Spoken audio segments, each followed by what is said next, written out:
This together. conference will now be recorded. Thank you for starting the recording.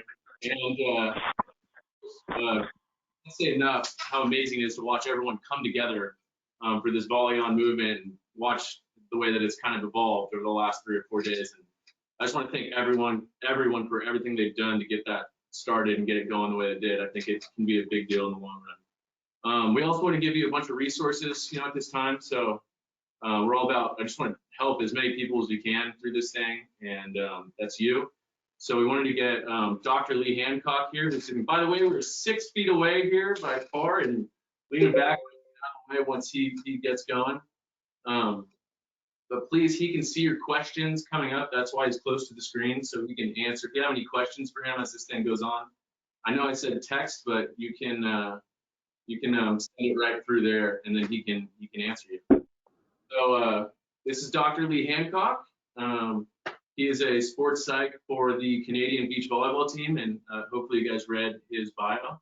But and it's Sarah Payne, partner. The name I'm going to butcher. How is her name? Melissa. Melissa. You don't have to say her last name. Melissa. So yeah, we just wanted to open up, and I think just to get the conversation started, I feel like this is, these are unique times. For example, not to make too much light of it, but like I ordered a Pizza Hut at 10 a.m. this morning. I'm not proud of it, but that's what happened. It seems like this thing is time right now, so I did do.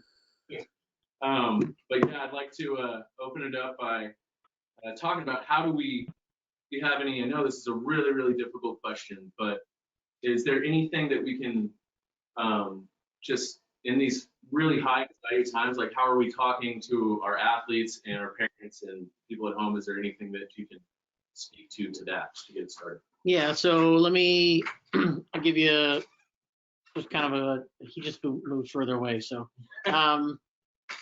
so thanks for having me. I was happy to come down and honestly get out of my house for a couple minutes. I have 3 sons that are competitive athletes and that are home. And so my house is a bit of a war zone at the moment. So coming here was a reprieve.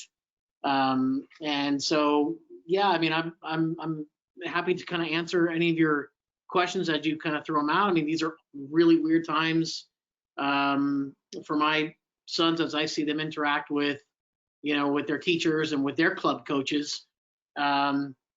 And so, yeah, I thought, gosh, I'll just come down and answer anything you guys want to. So just his first question, let me back a step.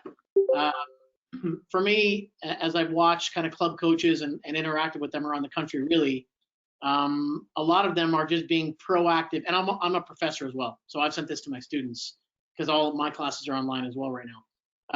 I've talked less and less about sport and more about really just getting them to open up and talk about it. One of the biggest things I do with my athletes in general is to get them to be aware of what's going on and kind of how they're managing that. And so for me, a lot of it has just been throwing out some things to these club coaches that I've talked to in the last 4 or 5 days about just let your kids know that to talk with their parents and for the parents to talk to them and really just take time to go ahead and step away from your sport.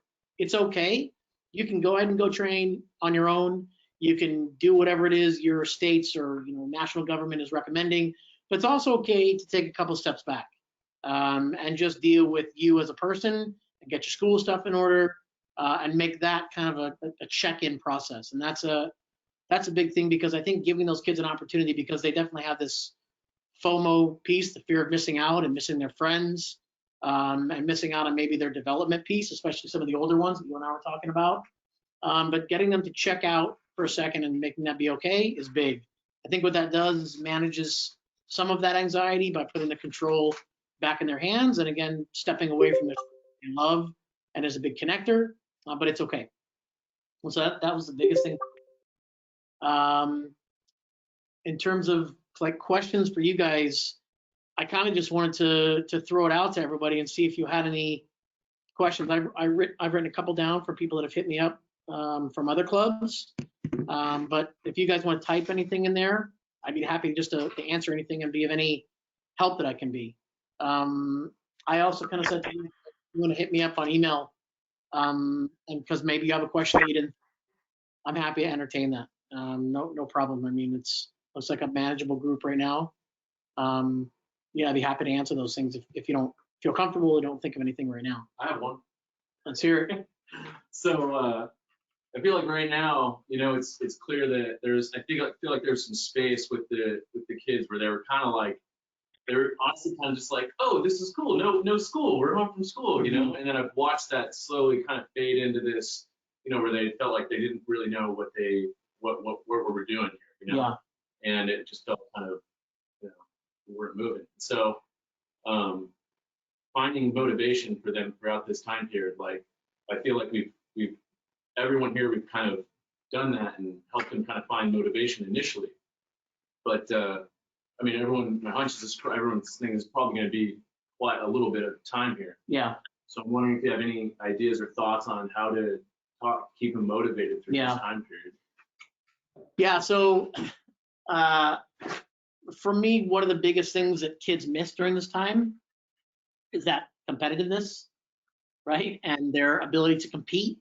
And then sometimes that impacts their motivation, especially if a lot of them are extrinsically motivated, to win and be successful, which is fine to some extent. But what happens during these times is then maybe some of that goes away because intrinsically they lose a bit of that drive and motivation because they were motivated to compete every day. And now all of a sudden it's got to turn inward, and it really is being competitive, but it's being competitive relative to themselves, which is a little bit of the individual development program that we talked about, which I'll hit in a few minutes. Don't want to forget that. But the intrinsic motivation is, and this is where I'll try and maybe hit some theory and give you guys some things to think about and do some research over time. What happens with intrinsic motivation is, and some kids will just have it, right? They'll get whatever workout you're sending to them and they'll go do it. Sometimes some of those kids aren't motivated right away, right? And because again, they're competitive and beings and they're extrinsically motivated to compete against others. So fostering intrinsic motivation is a really important thing here. And there's a great book by a guy named but the book is called Drive, and he has a TED Talk as well. If anybody can remember it, you should shoot it out on the text. But he talks about continuing to provide an opportunity for intrinsic motivation. And so the way you do that is to satisfy 3 needs. And those needs are competence, right? So kids, when they continue to feel competent, like they're getting better, improving, that satisfies an innate need, which can drive intrinsic motivation. And then during this time, that's going to be key that they continue to love their sport, which is really hard sometimes if they're not interacting with their friends, right? But getting them to maybe chart some of their progress, which is again a little bit of this individual development program stuff, chart their progress, get a sense of doing something every day, and really just going out and doing it, right? Because sometimes they're used to your feedback as a coach, but giving them some things that maybe they can chart some of their progress on will be key. So satisfying their need to feel competent. Giving them some choice, right? Because sometimes kids don't want to do that. It's a fitness thing and they're like, I don't want to do fitness. Well, if you give them 3 choices for fitness, maybe that gives them an opportunity for choice within that, which again keeps them intrinsically motivated. The third one, which is different from the guy, Daniel Pink's Drive book, Daniel Pink's the author, and TED Talk. His is purpose. But the other one that the theory would talk about is helping them feel connected. And this is a big one, right? The challenge then, how do you continue to provide them an opportunity to feel connected? That's, some of you will come up with better things than me.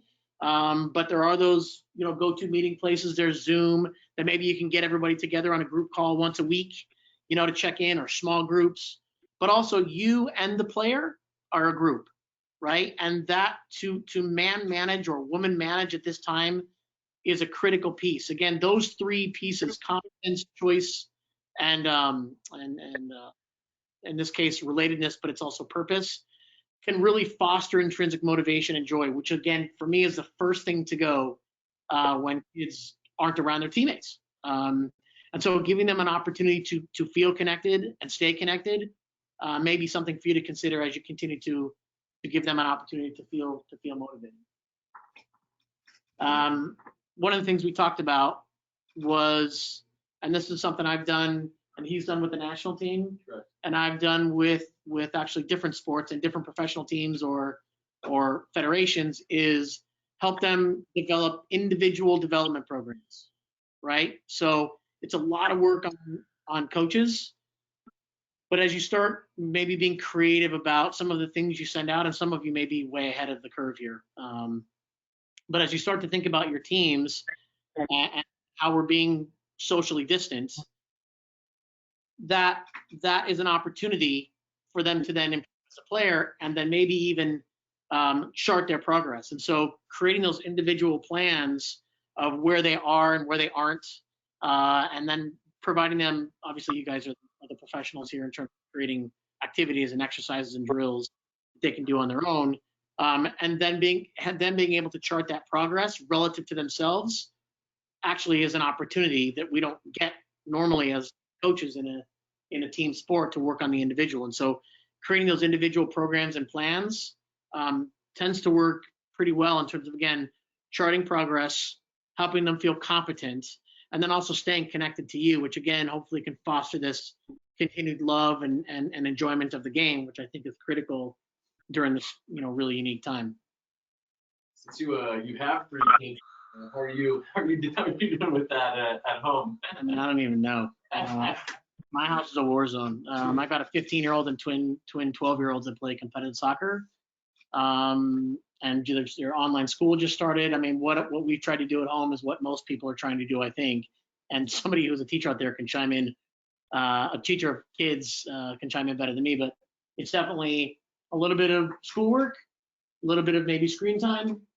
Here's your 30 minutes of things to do, right? I've also coached, so I have a sense of what to give them, and then we rinse and repeat. But yeah, but part of our thing too is our house has gone crazy, and my wife has talked to multiple people around the area, and their houses have also gone crazy, right, in terms of the adjustment. And I think maybe communicating to your parents proactively that these things apparently are happening in lots of places, and these are 30-minute activities we can continue to give you to develop. But no, my house is crazy. I mean, that's a parent question, not a sports side question. But, I had to ask. Yeah. Trying to think if we wrote down anything else. I have just a question about too, like, just for personally for these like club coaches, like, is there any like and there's a lot of these, it's tough because it's such a such unique times, and it's like a lot of them are there, like a lot of people are just trying to figure this out for the first time. Yeah. And so I'm just wondering if there's any methods or ways too, just for our own sake, and a lot of these club directors and coaches are under some pretty extreme stress levels right now. Yeah. And just ways to alleviate that, even when in this, or ways to deal with that in times like this. I mean, that's a hard question for me, because that's a big one, because I think we're all under different circumstances at home. Some of us are, struggling for jobs, right? I mean, we don't know, a little bit of uncertainty there. Some of us have, 3 kids at home. So I would say, obviously, get out and exercise is a big one. I mean, that's an easy one. I think talking and listening about anything is important apart from sport, and separating it from sport. I mean, we watch a lot of reruns in our house of old games, pull them up on YouTube, these types of things. But that one's, I'd say, probably out of my wheelhouse, out of my locker, because of the amount of different circumstances. Yeah. I will say though, again, just some things to be proactive here. And if you guys want to ask me some questions, I'll take them. What I've tried to do, and we'll be putting in with the club here, is basically a weekly kind of topic or concept to go over, right? So, and even if you don't have a sports psych background, for me, it's still an opportunity, if you guys want to throw this out to your kids, is like a weekly sports psych topic, right? So, like this week, we're going to talk about self-awareness, right, and being self-aware.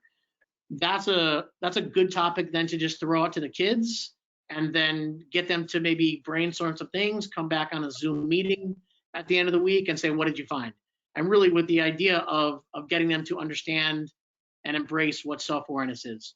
The next week, we'll pick another topic of confidence. And you guys are Google experts out there as anybody is, and you can look up a couple things about maybe best ways to build confidence or what confidence means to them, and maybe picking a topic a week that they can be proactive with in terms of sports psych or mental training types of things. I mean, there's only a handful of them, quite honestly. Self-awareness and confidence, motivation, focus, and everything for me stems from those things, just as a practitioner.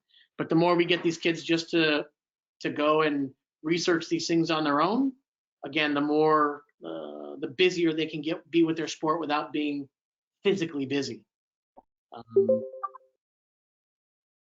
Yeah. I think there's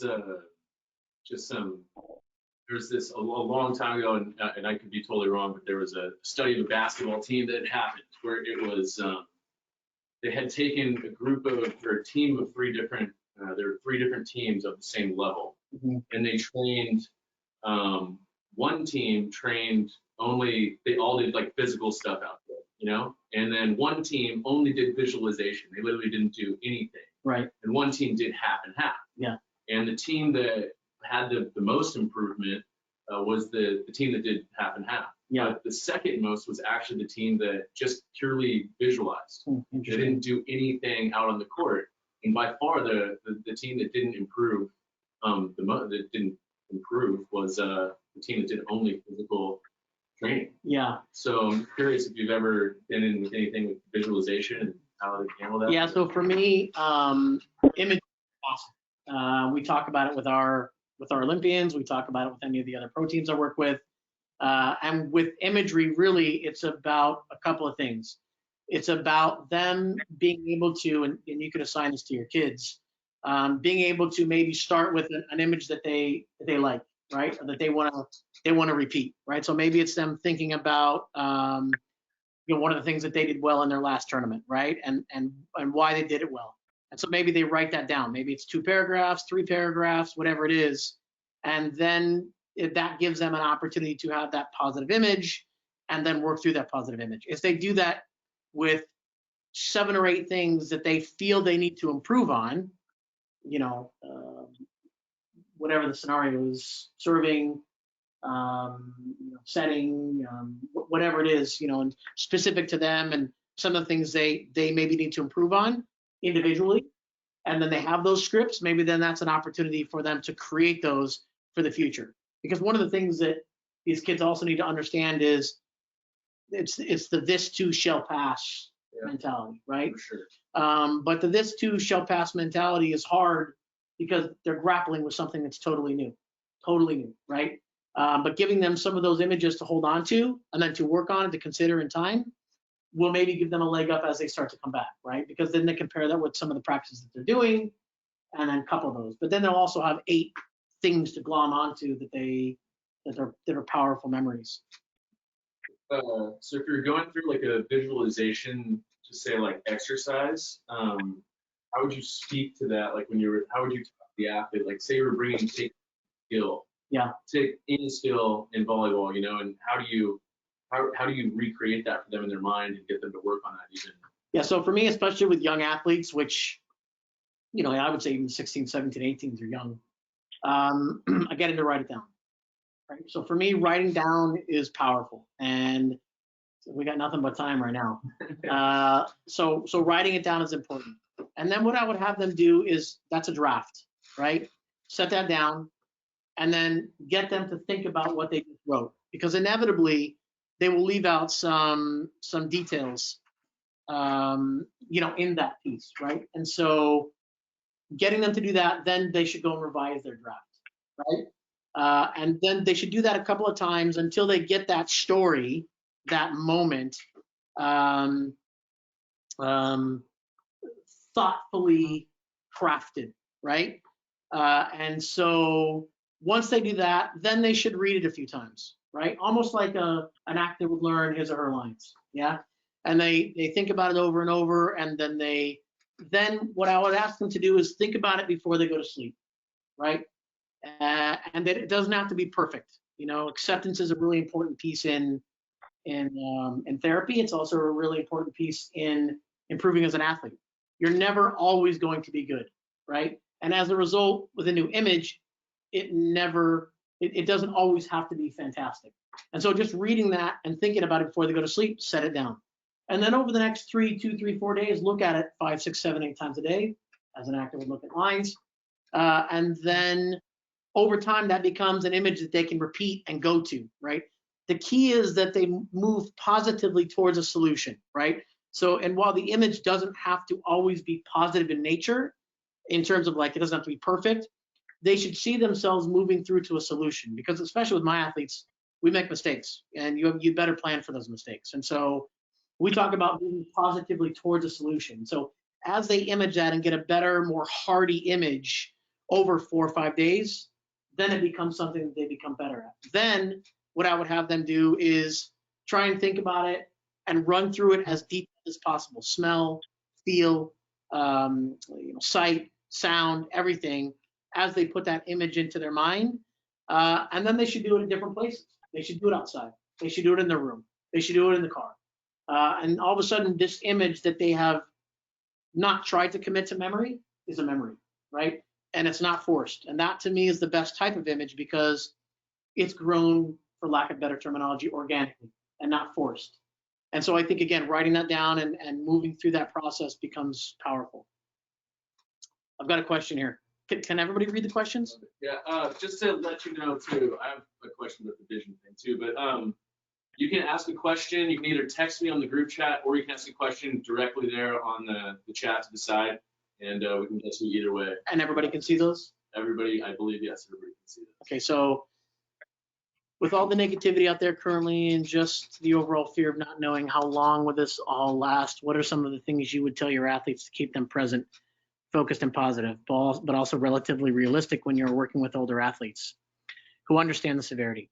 The goal is to have them close to their best when they get back, but how do you obtain that when surrounded by so much unknown? So, I mean, without going too far into details, obviously the Tokyo Olympics is around the corner. Hopefully. And I think that is an unknown for our group, right? And so for us, some of the things that we do is we continue to have them focus on that process, right? And we've preached it for our larger macro cycle for the last 2 or 3 years, and we preach it in our everyday, right? And so we talk about the process. I'll open up with your original piece of with all the negativity out there, right? And I think it's hard to get away from, right? It's hard to get away from, even if it's not negative, the perception, right? Especially as this grows into more and more of a reality, right? Keeping their feet on the floor. But we talk about everything that we can manage, right? I'm not a huge control the controllables phraseologist, but I know that phrase is very popular. But we manage what we can manage, right? And I try and put that power in the hands of the athletes. What can we do today? What can we do this hour? What can we do this minute? And we try and get them to focus on the present in terms of all the things that they can do to improve, which is why we write a lot of stuff down, right? The other part about that is I frequently check in with the athletes, right? So when I have that, and I check in with the coaches who check in with the athletes, right? Because it's also me managing and helping the coaches move through their pieces. So we talk about when the negative does happen, and when it does come up, we listen to them. It's not about fixing it right away. The goal isn't to fix, it's to accept, right? And if you're frustrated and you're angry and you're irritated and you don't want to stay in the present, listen as a coach, right? Or get the athletes to listen to it, but not buy into it, right? With the idea of, okay, be self-aware. I started with this with the group or with our individuals here, is get them to be self-aware that you are actually having those thoughts and feelings, because a lot of folks will just be pissed off, right? They're like, this sucks, everything sucks, I suck. And really what that is that's them hearing themselves talk to themselves, which sometimes you're not aware of. And in these times where you are socially distancing, that means you are probably going in more than out, right, in terms of talk. So getting them to be aware of what it is that they're saying to themselves, that they're even doing this, is important. And then accepting it and going, okay, I'm frustrated, this is a bummer, right? And that's a really important piece, which is why, again, I do a lot of writing, or I ask the athletes to do a lot of writing and note those things. And then as they start to be aware of it, I would ask them to learn how to do one or two things to change it. Not perfect it and not totally change everything all at once, but what can you do right now? Can you go for a walk, right? Can you write some stuff down? Can you draw? Can you go, knock the volleyball around by yourself for even 15 minutes? And all of a sudden, maybe that manages the negativity and keeps them in the here and now. But for me, self-awareness is a massive one to start with. And then getting them to understand that there's nothing we can do about that, but there is everything we can do about this. Easier said than done. Hmm. I think there are other. Hold on, Kenji's got a, what is your favorite color? I think the social mental connection is important. You can skip over that Kenji question for sure. I don't have a favorite color. Yeah. You're an adult. I don't know. You're an adult. You don't have a favorite. Yeah. In terms of like the individual program that I've talked about, I do think as you guys are sending out your practice plans with your athletes or for your athletes, you may be sending out individual ones or group ones or groups of 2 or 3. I don't know how you guys, each of you handle your stuff, but as you consider your individual athletes, I would, if you want to go down this path, I would start by building that profile of that athlete. What he or she does well, technically, tactically, mentally, and physically, and what perhaps they need to continue to work on. But what I would do with that is I would also work with the athlete to have him or her self-assess, right? And if you create a set of categories for them, then it's not all over the shop. But it may give you a sense of where they are and where you are with them. And you will find that if you compare those notes, if you can set up something to compare those notes, there's a disconnect sometimes, right? Because maybe the coach thinks they know something that they're good at or vice versa. But I think you starting with that profile and getting them to do the same can provide that starting point, that jumping off point to go, okay, maybe take the next week and work on these 2 things, right? In the sessions that we've sent you. And again, I think what that does is provides a measure of control, provides them an opportunity to see that, oh, wow, my coach really is getting a sense of what I need to work on. But we don't always get this luxury during the year, that's for sure, as coaches. Obviously in a group of 2 and a beach team, it's easy. But with, club teams and your groups, it's, 12 kids. So you don't get to do that all the time. And so I think maybe going down that path and providing that, again, goes back to the intrinsic motivation discussion at the beginning, which I'm a huge believer in, especially during these times of isolation, is giving them an opportunity to stay connected and stay competent in terms of, okay, I still see that I'm getting better. We have a question through text. We have someone asking if you have any recommendations for resources or books based on age level. So like for the young, is there anything that's good for them as opposed to like so, if you have anything that's like 11s through 14s versus 15s through 18s, if you have anything for that. There's a couple of them. There's a guy named, Dr. Jenny Etnier. So this is a sports psych general, right? Dr. Jennifer Etnier, who's my former advisor at ASU, wrote a book called Bring Your A Game. It's pretty good. Almost like a step-by-step thing for youth athletes. I love that. There is a guy called Jim Affermau, I think. He's a sports psych guy. So Bring Your A Game is high school, maybe a little bit younger even. Jim Affermau, I think, has a book called Champion's Mind. You look that up, Jim Affermau. His is really good. So these are books. I'm trying to think of it. There's a great one called Mind Gym by a guy, last name Cass Stevens, Mind Gym. And the Champion's Mind is like, I think there's a young version of it. Mind Gym is brilliant for like older kids, high schoolish. seniors. That's the thing too, is the amount of good sports movies that you guys could come up with that I would do a terrible job on. There's so many of those. Yeah. That I have to really think about. Yeah. But I think if we could set up a list of those, that would be awesome. Yeah. We actually should send a list of them. It's funny. There's a like I can hear already like I'm getting like I've watched 14 movies. Like Oh my people are God. we have starting watched to- movies. yeah. There's a great movie called McFarland, USA. It's like these runners from Fresno, California, based on a true story. Amazing movie. I'm sorry. I also think, just on a side note here, as we're compiling these things, in my house, we've talked about that sports are not guaranteed, and that sports are an opportunity. And again, I'm huge on motivation and fostering this notion and keeping my kids and my athletes in love with the game, right? And that sports is an opportunity. It's not a given, and you still have the opportunity to continue to go outside and enjoy your sport. Yes, it's on your own, and yes, it's not ideal, but also then remember this. Remember this when you get back to your team and your team is struggling and you hate that girl or teammate next to you, and what an opportunity we have right now to think about that differently, And so I'm struggling to come up with any resources that I've given with that, but that's a big talk in our house. Yeah, that's a big one. I'm trying to think of other books. No,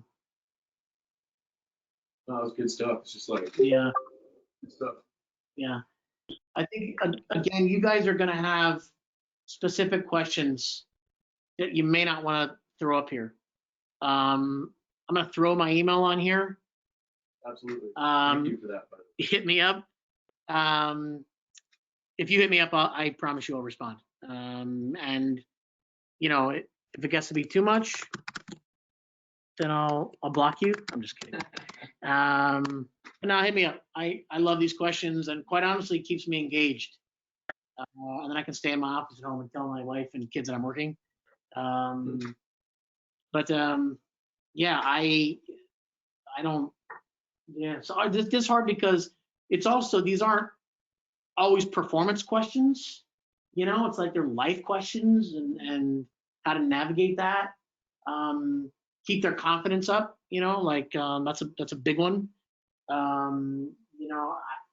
For me, confidence is one of those things that is fickle, but also comes in time and in waves.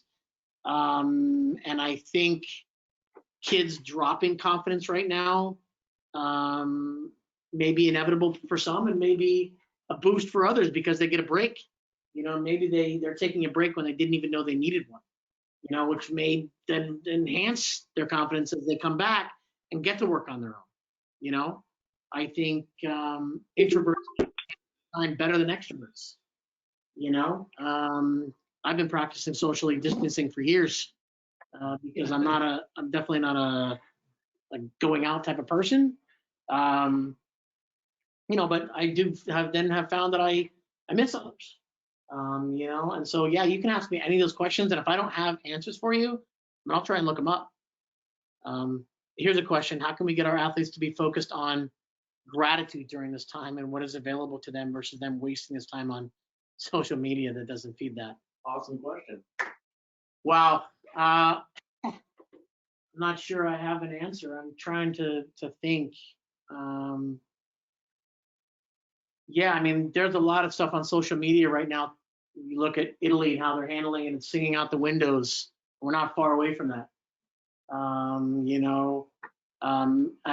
I think, again, for me, going back to the things that we have versus the things that we haven't, and getting them to generate those lists, right? And not what you can't do, but what can you do?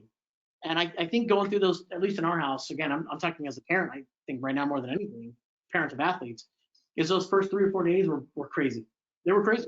And they're still crazy, but less crazy on the spectrum. And we've tried to get our kids to focus on what they can do as opposed to what they can't do and make a list, right? And then in that list, we said, okay, what then things can we do on this list, okay? And then make time for that. Yeah, God, I don't, gee. Very true. So Kara, great opportunity for players to find out volleyball isn't their identity. Yeah. And I think you will find players that are struggling now who do feel that they are volleyball players, not kids that play volleyball. And that may be a question that you throw out to them, or get them to frame it differently as you connect with those players. And again, I would strongly recommend getting your coaches to connect with as many individual players as possible, because you might find that that's the case. And if that's the case, they will struggle. They will struggle. And so getting them to understand that they're kids that play volleyball instead of volleyball players is important.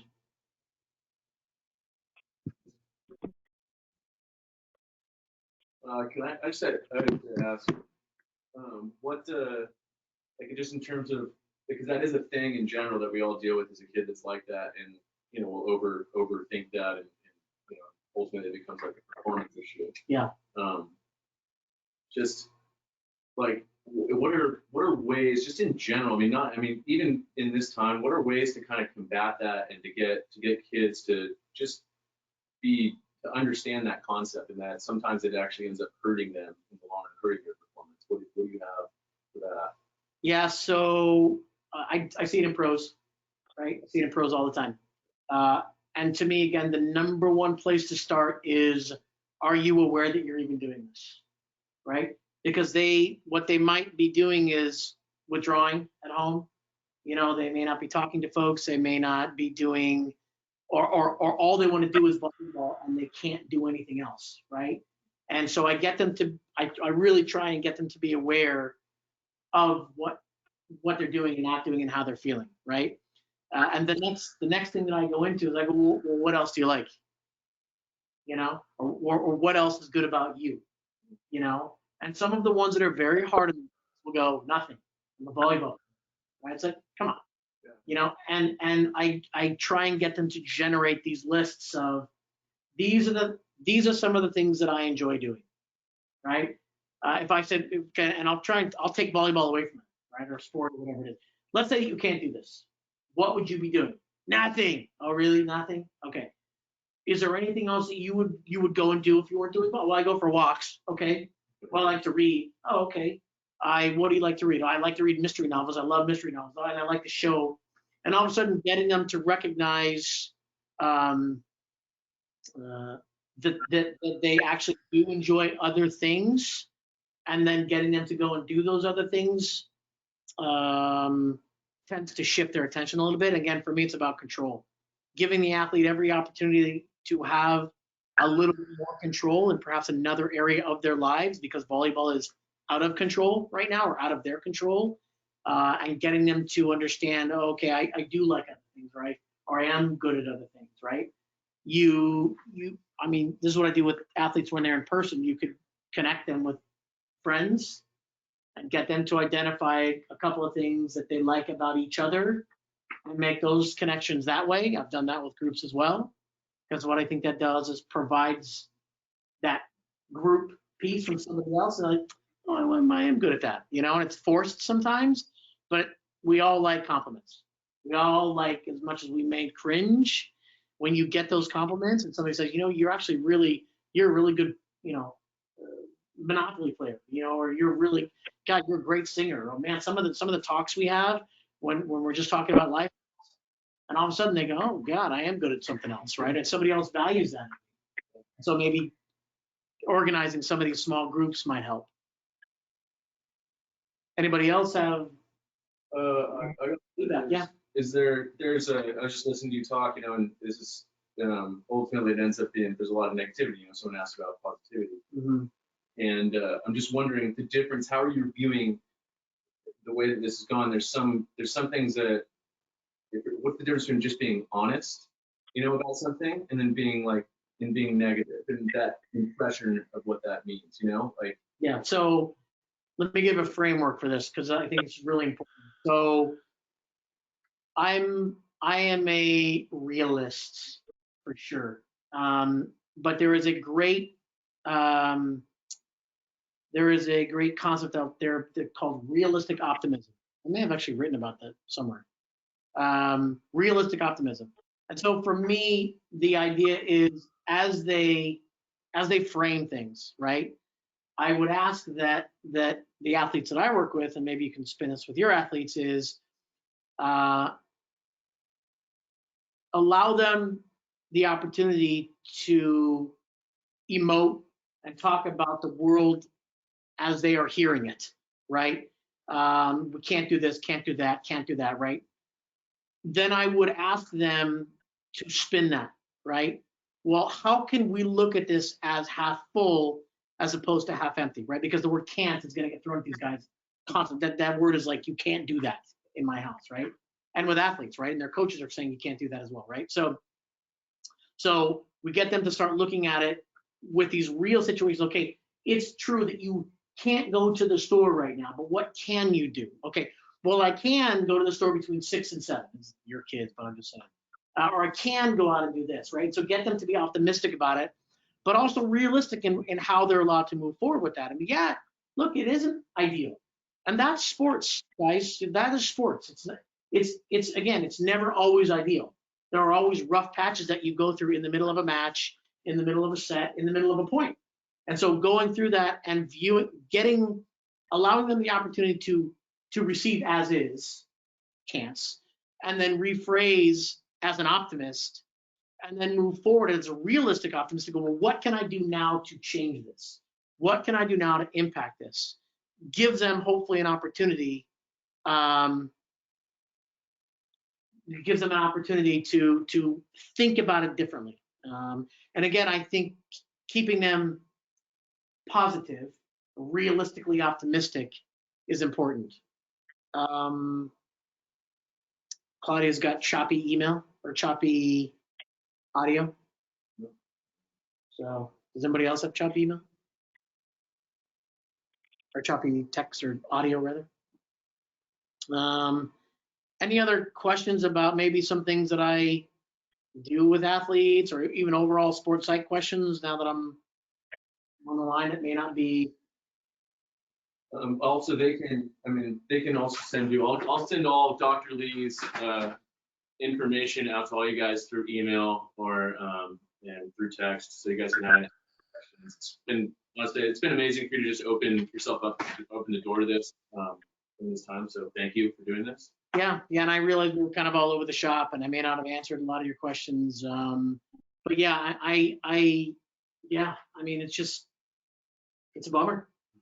It's a bummer, but sport is not, it's not a given. Yeah. And so we all get an opportunity to recalibrate a little bit here, and that's what I talk to our Olympians about. It's like, but they know, we've been here before with different stuff, and while while this is just something different, it's just another opportunity for us to improve in different ways, and that's how we look at it. I really like what you said just about just acceptance and self-awareness. I think that's how you find hope here. Like when if you accept this situation, it's like, how do we make this situation the best that we possibly can? While we're in it. And I just felt like we kind of touched on that. That's something that. Yeah. I mean, that's a big hashtag right now, right? That it's gonna come around. We have volley on. That's what we're doing. Yeah. Yeah. But yeah, I mean, it's going to come around, and how are we going to make it a we thing? How are we going to move through this together with our athletes? To make sure that they have every opportunity to be successful once they do, right? Because if we're going at 60 miles an hour and you slow down to 0 miles per hour, then you got to catch up at 60. But if you just slow down to 20, then all of a sudden, you're a little bit. All right. Well, just want to say thanks everyone for coming out. It's our first one, so I know it's a little, we're getting used to it, but there's gonna be many more free ones. There's gonna be a free college coaches panel, athletes and parents, next Wednesday at 5 p.m. Pacific time, and that'll be, we are doing that, then, and that'll be with the JVRA, and they've been helping us out. Obviously, like I told you guys, with giving us they've been so generously donated their free resources, building us a website, doing everything. So, yeah, just want to thank them and thank all of you guys for jumping in for free. It's been amazing how everyone has been just working together, just like you said. I mean, putting aside their differences and working together in this thing and doing it all to give back to the volleyball community. It's been so good to us for so long. So I just want to say thank you, first one, and I'll see you guys later. And let's keep this ball rolling and volley on, you know? All right, let's Bye, go. guys.